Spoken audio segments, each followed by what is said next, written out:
जय श्री राम जी की। आइए आज हम लोग जानते हैं कि कैसे अवचेतन मन और भगवान श्री राम ये दोनों बिल्कुल एक ही हैं।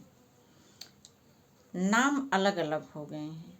भगवान श्री राम की ही शक्ति वह मेरे अवचेतन मन में समाई हुई है। और जिस दिन हम भगवान श्री राम की शक्तियों का उपयोग अपने दैनिक जीवन में करने लगेंगे, उसकी पहचान हमको हो जाएगी। उस दिन हम निश्चित रूप से हर प्रकार के कष्टों से छुटकारा पा जाएंगे।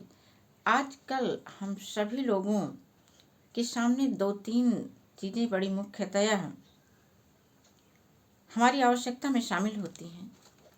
वही चीज़ें हैं, सबसे पहली चीज़ तो होती है स्वस्थ शरीर। कहा जाता है ना कि पहला सुख उत्तम काया, और दूसरी चीज होती है घर में हो माया, यानी आर्थिक संपन्नता। और उसके साथ साथ तीसरी चीज क्या होती है कि हमको अपने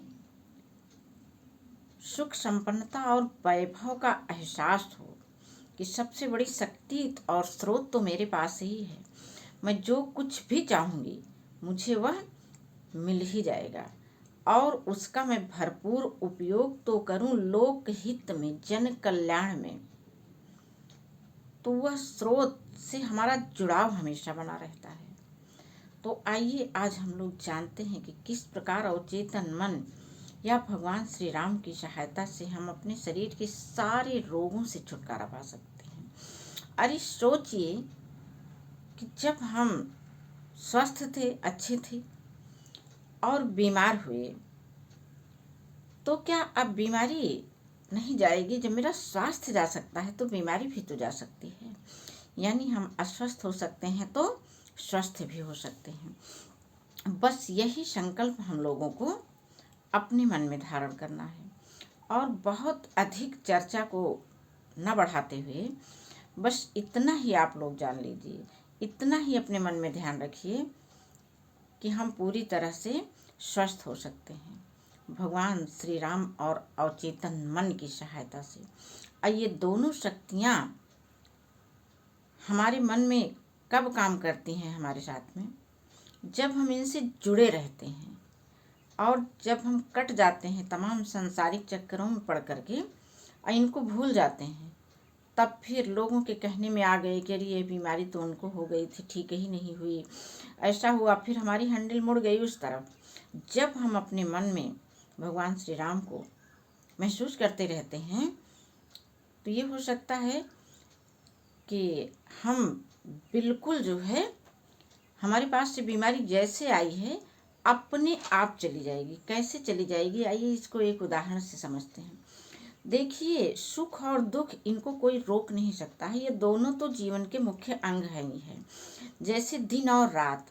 लेकिन क्या होता है, जब हमको पता होता है कि रात आने वाली है तब हम कितनी व्यवस्था कर लेते हैं, उजाले का इंतजाम कर लेते हैं। वो चाहे पहले का समय रहा हो या आज का समय हो, अपने अपने समय के अनुसार हम प्रकाश की व्यवस्था किए रहते हैं। ऐसे ही हमारे जीवन में जब दुख भी आया है तो हम इसको सुख की कल्पना में व्यतीत कर सकते हैं आराम से कि अरे आया तो है, लेकिन ये जा भी रहा है और चला भी जाएगा।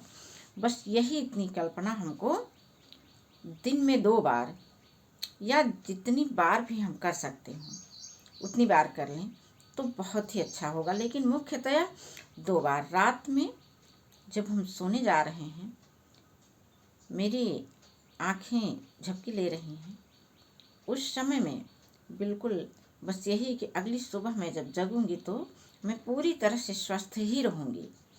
और फिर जब हम सुबह जाग रहे हैं या रात में ही मेरी नींद खुल रही है किन्हीं कारणों से, तो फिर वही स्मरण कि अरे मैं आज तो पूरी तरह से स्वस्थ ही हो जाऊंगी। ये तो जैसे रात और दिन बदलते रहते हैं वैसे सुख और दुख भी आते जाते रहते हैं, और अब मैं पूरी तरह से स्वस्थ ही हो रही हूँ। छोटे छोटे बदलावों को आप देख करके प्रसन्न होइए और आपको लगे कि मैं निरंतर सुख की तरफ बढ़ रही हूँ। बस यही वो समय होता है आपके पूरी तरह से स्वस्थ होने की दिशा की तरफ चल पड़ने का। तो बड़ा हमारे सामने हमेशा दो रास्ते होते हैं, सरल और कठिन। तो क्यों ना हम लोग सरल रास्ते से चल करके अपने आप को पूरी तरह से बिना किसी दवा के हम स्वस्थ कर सकते हैं। स्वयं अपने आप को बीमारियों से मुक्त करके, और बीमारियों से मुक्त हो जाना तो है, लेकिन किस लिए? सभी से प्रेम पूर्वक बर्ताव करने के लिए। ऐसी भावना करके नित्य हमको सोना है और नित्य जागना है। देख लीजिए आप करके, आपको 10 दिन भी नहीं लगेंगे, निश्चित रूप से आपका पूरा जीवन बदल जाएगा। भगवान श्री राम और अवचेतन मन की शक्ति के द्वारा। जय श्री राम जी की।